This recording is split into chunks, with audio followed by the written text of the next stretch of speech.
Good evening, everyone. We're coming on the air with breaking news. The crash of a major airline flight, the first we've seen in the United States in more than 15 years.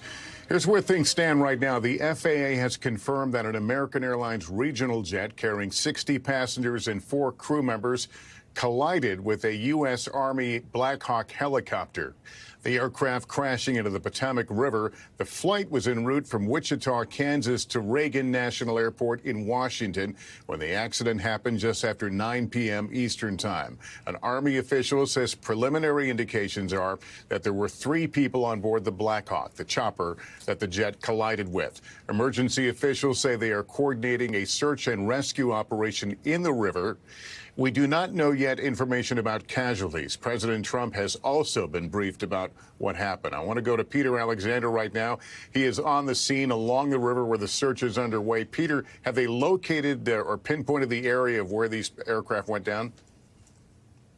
Lester, we can't say with certainty if they have, but let me give you a sense of exactly where we're standing. We are on the Virginia side. We are on the west side of the Potomac River right now. And at this hour, obviously, it is pitch black. But in the distance, if we push the camera in right now, you can see what is basically the southern portion of the Washington Mall, an area known as Haynes Point, familiar to anybody who's been in this area, for a popular public golf course there. And in the last 10 minutes, Lester, we saw those emergency vehicles almost in unison moving south to that place. Their lights are flashing, as you see, but there is a stream of lights all across both sides of the river at this hour. To give you a better understanding of where we are standing right now, we're about half mile to a mile south of DCA, Reagan National Airport along the Potomac, and clearly this is an urgent effort to try to identify where the plane went down and to try to find any survivors that they can at this time. The water temperature, according to our meteorologist Bill Cairns, said to be about 35 degrees right now, which means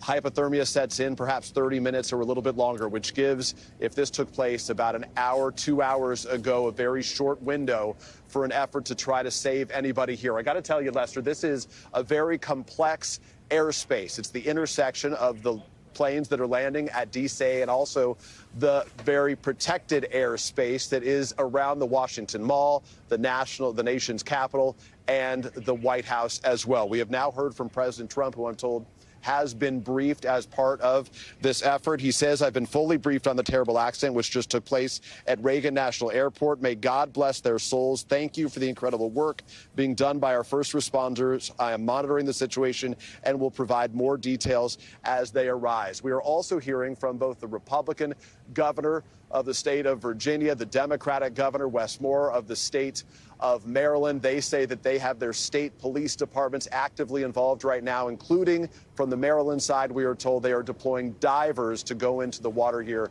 with those frigid temperatures as well. Last thing I'll say, Lester, the blessing here is 55 degrees earlier today. This was iced over only a couple of days ago. The river is finally clear as it's thawed out. Back to you. All right, Peter, thanks very much again. 60 people, 4 passengers, 60 passengers, 4 crew members on board this aircraft that went down.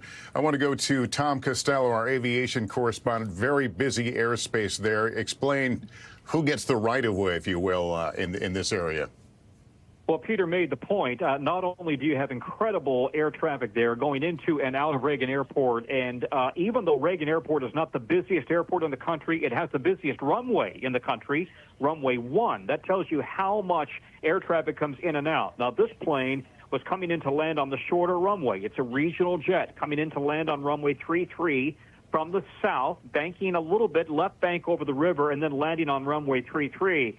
The video that appears to show this midair collision would appear to show the helicopter coming up from behind as this plane was on approach. And the question is going to be, was air traffic control? First of all, were they on the same radio frequency? Second of all, was air traffic control coordinating and aware of both aircraft? You want to watch the middle of the screen, not the plane taking off to the right. The middle of the screen shows that incredible collision. It appears that helicopter came up from behind. The question is going to be, was air traffic control coordinating? Did the pilots see each other? Did they have collision avoidance systems operating? There are an awful lot of outstanding questions. The focus right now is this rescue. All right, Tom, thanks very much. This plane, by the way, coming into D.C. Airport on a flight from Wichita, Kansas. What you're seeing right now, the first responders there as a massive search and recovery and rescue operation is underway right now. There were some reports of as many as 4 people taken out of the water. We don't know anything about their conditions. It's been cold in recent weeks, unseasonably cold in the Washington area. You'll recall they had to move the inauguration indoors because of the temperatures there today, a little bit more balmy by comparison, but nonetheless a very difficult task searching in these kinds of waters. You can see helicopters flying back and forth here as they do grid patterns, searching the area again for potential survivors in this crash. I want to go to Tom Costello. Tom covers a lot of aviation for us here at NBC News. And Tom, the question is going to be asked, so let's start right now. How does something like this happen in 2025? And I got to tell you, I think the focus immediately is going to be on air traffic control. Were they watching both of these aircraft? Did they see anything out of the ordinary? Did the pilots notice each other? Were they operating on the same radio channel? They should have been.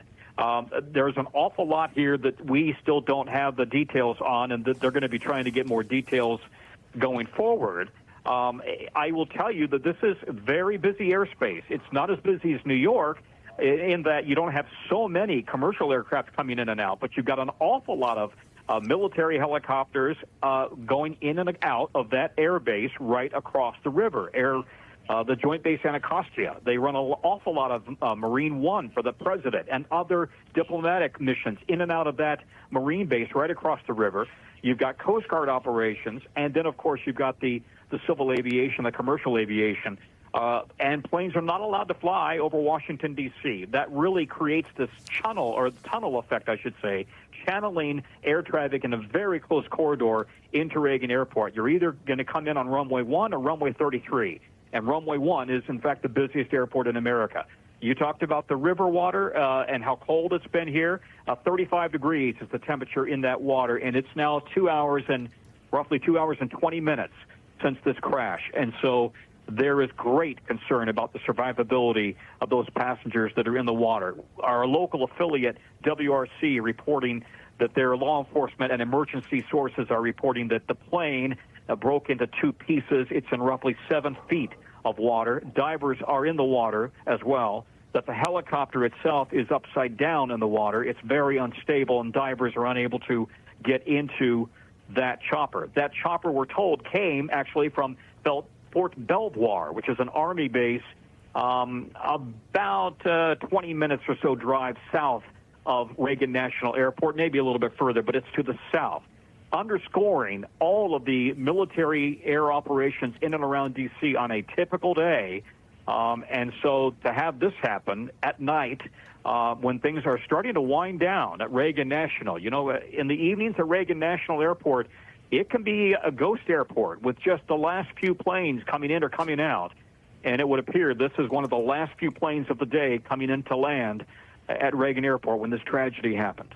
Yeah, I've flown that approach more times than I can count, as recently as last week, and it's kind of like landing in I suppose, an aircraft carrier, because you're over that water coming down the Potomac and then making that last moment turn to line up for the active runway and make the landing. I want to bring in now Jeff Gazzetti. He's a former investigator for the FAA and NTSB. Jeff, take a minute and walk me through what's happening here. So you've got the plane on approach, the American aircraft. Presumably he's under positive control, that he's been cleared to land by air traffic control. Then you have the helicopter traffic, which typically is lower. Are they under the same level of advisories from the tower, or are they simply VFR, just looking out the window?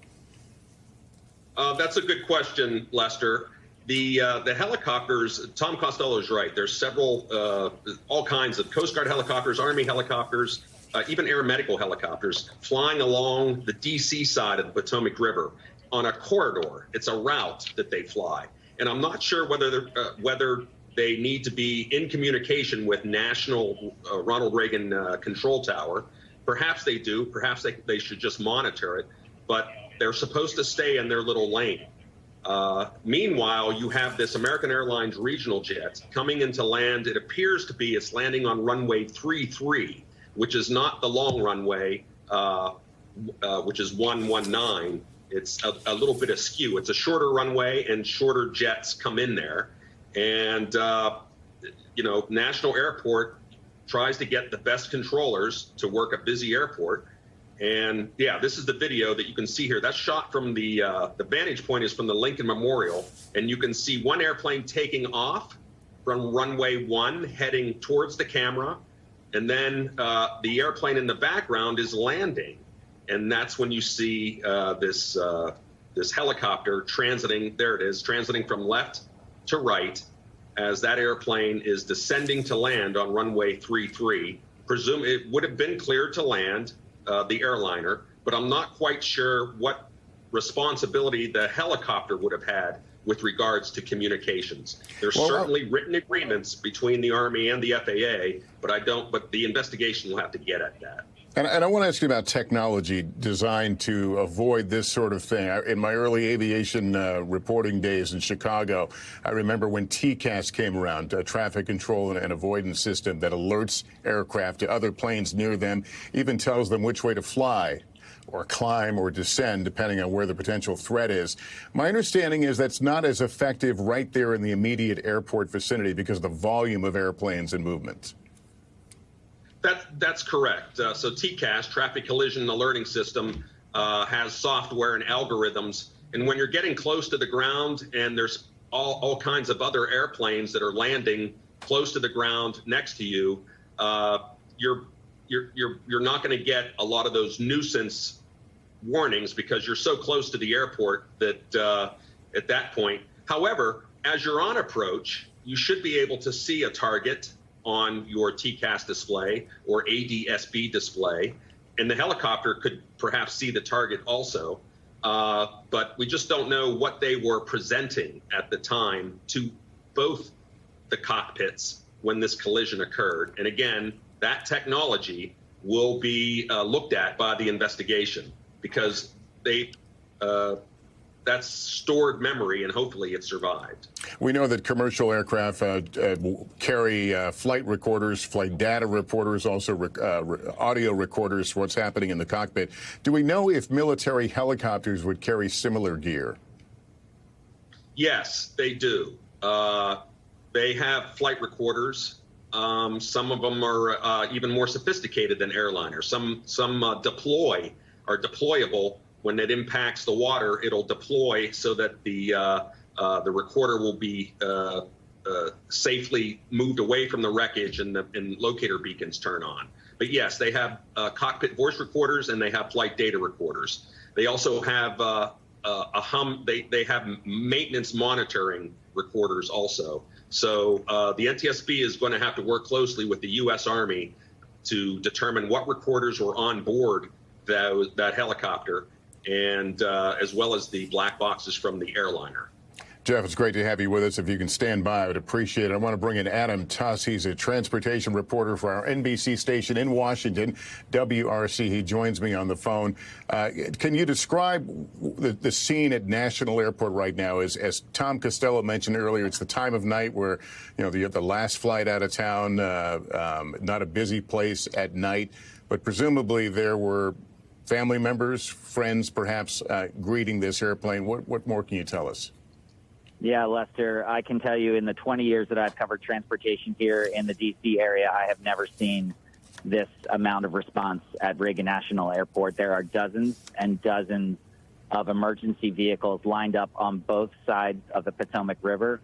You have boats actively searching in the water still for an incident that happened almost 2 hours ago. You have boats stretched out across the Potomac. And for anyone who's familiar with this area, from the Wilson Bridge, basically all the way up to the D.C. Channel, a very large area that they are still actively searching. We have helicopters overhead that are still looking, presumably, for anyone who might be in the water. It's been very cold here over the last couple of weeks, and that does not bode well for that rescue situation. And Tom Costello, who knows this airport very well, was mentioning it, runway 33. For those who know Reagan National Airport, it essentially operates under one runway. And that runway has been described by many people as the busiest runway in the United States. It has flights constantly taking off and landing so closely that sometimes you will see planes actually coming in for a landing and have to do what's called a go-around and go around the airport and then come back around and land again because it's just so busy. The runway that this plane appears to be have tried to land on was runway 33, which is a shorter runway. And if you've come in on this runway here at Reagan National Airport, you basically land and then they slam on the brakes very quickly, the thrusters, and they, stop the plane as fast as they can. But that appears to be where this incident happened. Obviously, still very early on in this investigation. We have to learn all the details about what happened.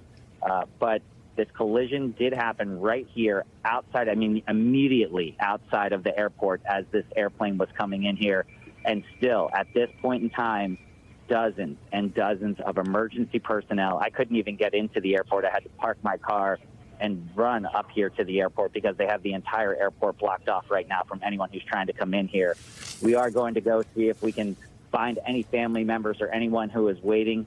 But the airport, trying to do its best. The rail operations here, the Metro Rail in D.C., they're having to adjust some schedules, and their trains that come through here, which usually run till about midnight, 1 a.m., they're having to adjust some schedules. But you can probably hear the helicopters still overhead right now. They're still searching in the water, Lester. Adam, we appreciate you coming on. We know you're involved in your coverage there in Washington, D.C., and we have been monitoring your reporting, so we certainly appreciate you spending some time with us. Let me go back to our aviation correspondent, Tom Costello. Tom, I think you alluded to this. This accident, this crash, comes after an extraordinarily long time without a crash in the United States. That's right, and I haven't gone on Google to refresh my memory, but the last significant plane crash, fatal plane crash, commercial plane crash in this country was in Buffalo, I believe, right? That was the Colgan Air crash, flying as Continental Connection. And that ended up being a case of multiple issues that caused that crash, but in essence, it boiled down to pilot error.